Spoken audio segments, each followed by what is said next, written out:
Mr. Drew, Monday I'll be there. I clearly understand it, but you've got people who are interested in the management of our Black Stars, and if Chris Hughton has been given the task to chair the Black Stars, what is the agreement with him like? Is he being tasked to go and win the African Cup of Nations for us? Is he being tasked to qualify? Are you not convinced that Chris Hughton have gotten the job?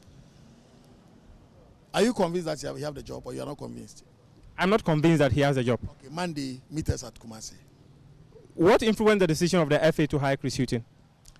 I think I spoke to you some time ago when there was a brouhaha about his arrival into the country. That some were saying Gabi, governmental, something. And then we didn't want to set a precedent whereby we will allow any government to give us a coach. Because when you set that precedent, it's going to be haunt you for the future.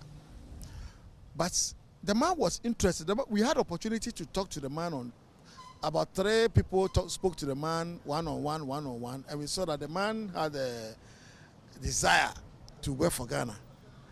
So we said, okay, if that's the case, then we want to make you a technical advisor to be with the team. At least we can monitor you from there. And then we took pains. For instance, I never knew anything about Chris Hughton until he came here. So we started reading about him. And then after the competition, we knew that Otto Addo, even if he have won the World Cup, wouldn't have stayed because he had a contract and he was going to respect that contract. So he will go. So we will find a coach and a replacement. We met as ESCO and we asked ourselves, what do we do? And we said we should continue.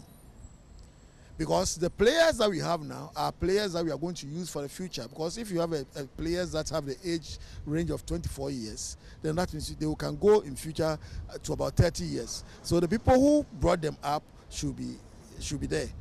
And so that's how we did. Are you suggesting that Chris Hughton was not given the Black Stars coaching job because he was a government choice? No. Then we have made our plans to go for Otto Addo. Then they brought him. And we didn't want any imposition. No, it wouldn't have been the best. Because we wanted somebody who knew the team. Otto Addo knew the chemistry of Ghana Blaster because he had been a Blaster player before. So we took Chris Hughton on board for him to also to go and learn about the Blasters. And he came out successful and we've picked him. Joy 99.7 FM. Keep this frequency clear. 99.7.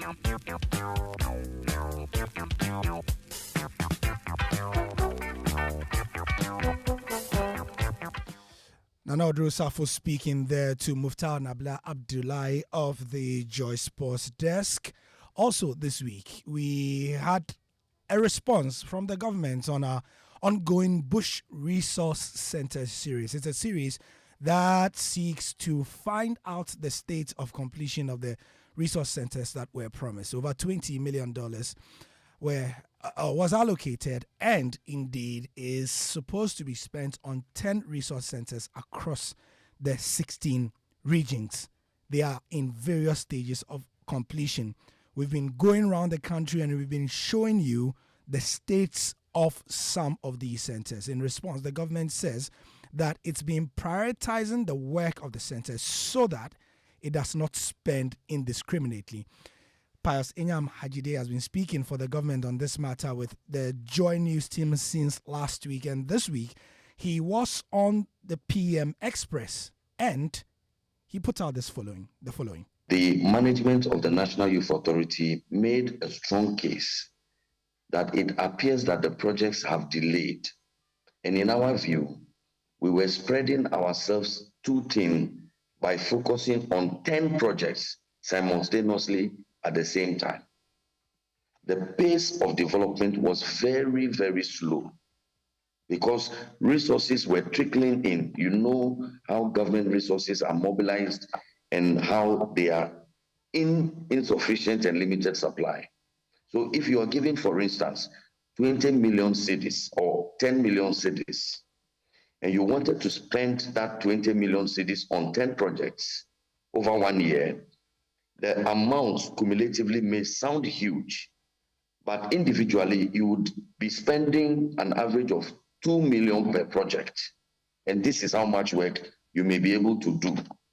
However, if you put the 20 million together and focus on, say, 5 out of the 10 at a particular time, it means that you would be spending an average of 4 million cedis on each project site. In that context, this is how much work you may be able to do. So when I assumed office in August of 2021, I persuaded the governing board of the authority to allow us to prioritize and focus our attention on 5 out of the 10 projects so that we can finish those ones timeously and put them to use, and then go back to focus on the other 5.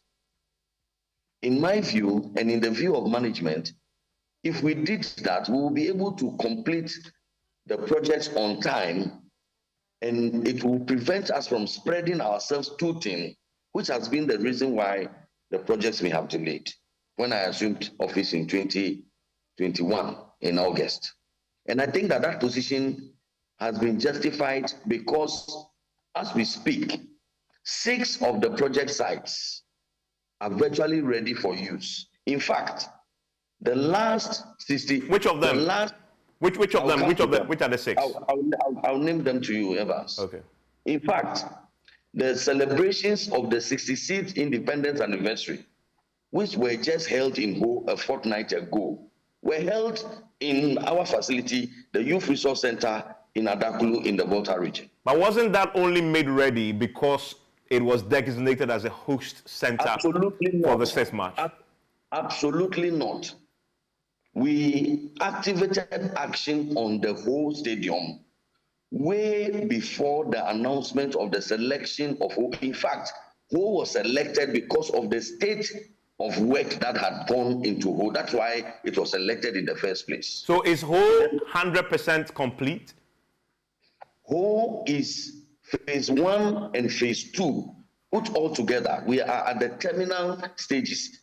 I can look in my records and give you the figures, but this will be in excess of 98% as we speak.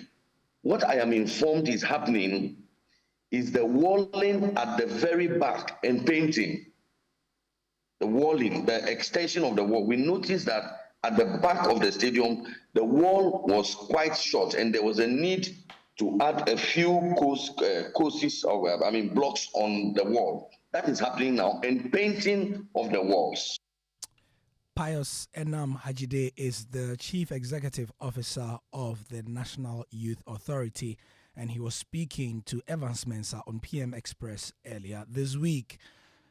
That was on Wednesday. The following day in Rwanda, the world of football had another term for the FIFA president, Gianni Infantino, who was re-elected to the position during the 73rd Congress in Kigali. He promised record revenues in the next 4-year cycle of $11 billion as he called for more football to be played around the world, and he wants even more competitions. This at a time when football players, especially those at the elite level, are silently complaining that they are doing too much and they are playing too much football, and they are asking for their health to be prioritized.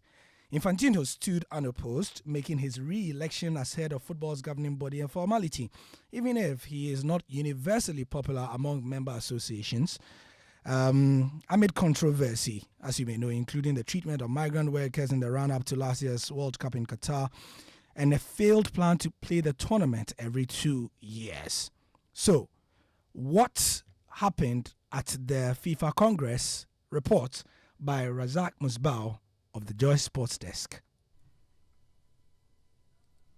In what was the first ever elective FIFA Congress in Africa, the 52-year-old Swiss-Italian lawyer was confirmed in office by acclamation at the gathering in Kigali, the capital of Rwanda. The proceedings, which were opened by President Paul Kagame, was held in the 10,000 capacity BK Arena with some 208 delegates in attendance. It was Infantino's official first re-election since he initially took over the remaining term of his suspended predecessor, Joseph Blatter, in 2016. Infantino, who